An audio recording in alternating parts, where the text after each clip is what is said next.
Inclusive, recentemente você abordou um assunto que é bem pesado, né? Que inclusive é sobre a questão do abuso, né? Que você foi abusada. E aí eu vi que muitas mulheres se identificaram com a sua história. Muita gente desabafou junto com você lá naquela carta aberta que você fez. Uma galera, para você ver o tanto de mulher que passa pela mesma situação. E eu acho muito legal isso, quando você entende que a sua visibilidade, além de criar conteúdos de entretenimento, criar conteúdos também de informação, né? Conteúdos que edificam, conteúdos que tenham responsabilidade social também, né? Aproveitar a visibilidade que você tem. E o que levou você a gravar aquele vídeo? Cara, eu vou falar uma coisa aqui que as pessoas ficam assim, nossa, eu não sabia. Mas eu sempre fui da igreja. Eu fui criada, crescida na igreja católica. Eu sou católica. E é uma coisa assim surreal. Quando eu tinha 15 anos, eu fiz um retiro. E aí, nesse retiro, eu recebi uma palavra que eu seria de ajuda para muita gente. E que de muitos lugares as pessoas me veriam. E aquilo ficou no meu coração, assim... Foi aqui em 2021 que o vídeo viralizou. Então, assim, ficou vários anos no meu coração. E eu nunca imaginei que seria dessa forma. Nunca. E eu sempre pensei comigo, assim, né? Nesse caminhar da internet. Se não for para eu trazer coisas que agreguem, coisas que vá ajudar outras pessoas, eu não quero trazer nada. Porque eu acho que o mundo já é muito cheio de coisa que só atrapalha. Já é muito cheio de comparação, assim, injusta.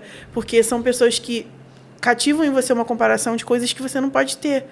Porque, sim, não pode ter, eu digo, de ser algo no momento inalcançável, né?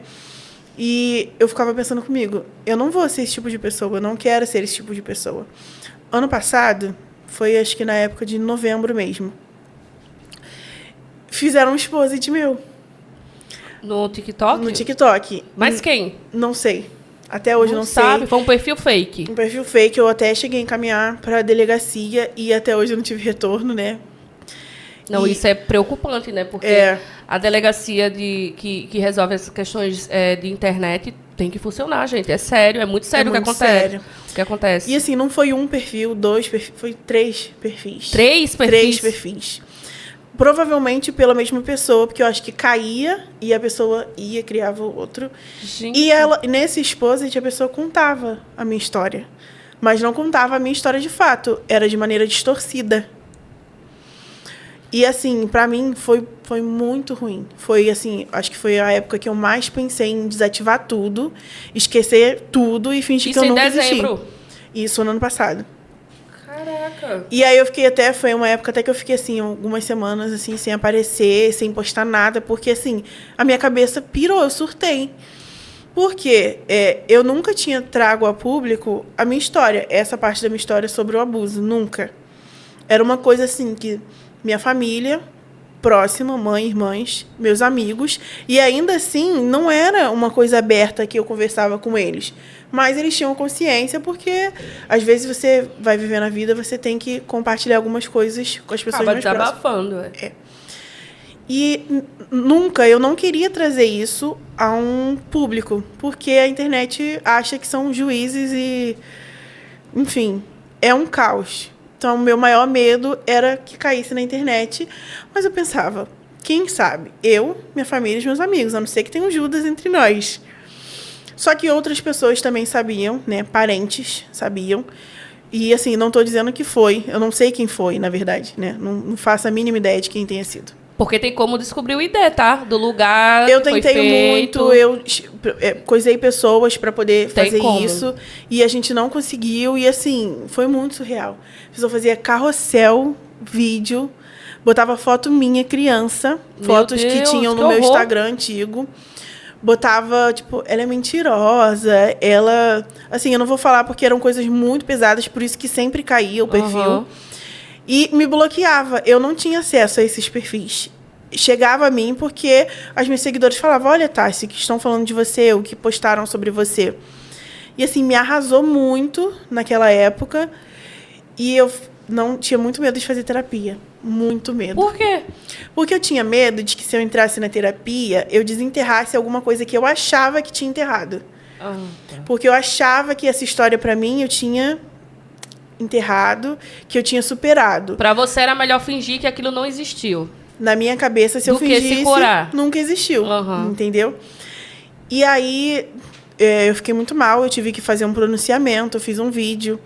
Eu contei, de fato, a minha história, sem detalhes. Eu só falei, olha, isso tudo é mentira, eu não vou deixar que ninguém conte a minha história quem conta sou eu.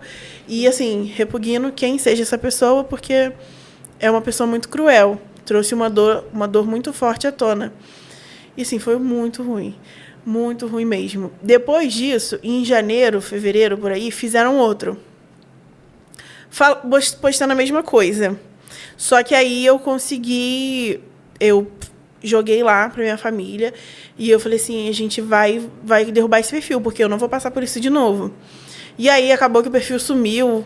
Assim, não, acho que não viralizou muito, aí a pessoa, não sei o que aconteceu. Olha, assim, Que não horror, sei. gente. Essa Foi pessoa tem assim, um prato pra lavar. foi um horror, foi uma época assim horrível. Entrei na terapia. Eu falei assim, eu não quero mais que isso me atinja, principalmente por hoje eu lidar com um público muito grande. Porque na época eram muitas perguntas, muitos julgamentos, eram pessoas que, sabe, às vezes nem me acompanhavam e queriam ditar a história. E eu ficava desesperada, porque assim, eu não queria falar sobre. Eu não queria que as pessoas falassem sobre. E aí eu entrei na terapia, e assim, foram meses. Foi muito difícil mesmo. Foi um processo muito difícil. Mas, ao contrário do que eu achava, que eu teria que reviver, a terapia tirou toda essa minha ideia. A minha psicóloga falava assim pra mim, você não vai reviver, porque não tem como você reviver uma coisa que você já viveu.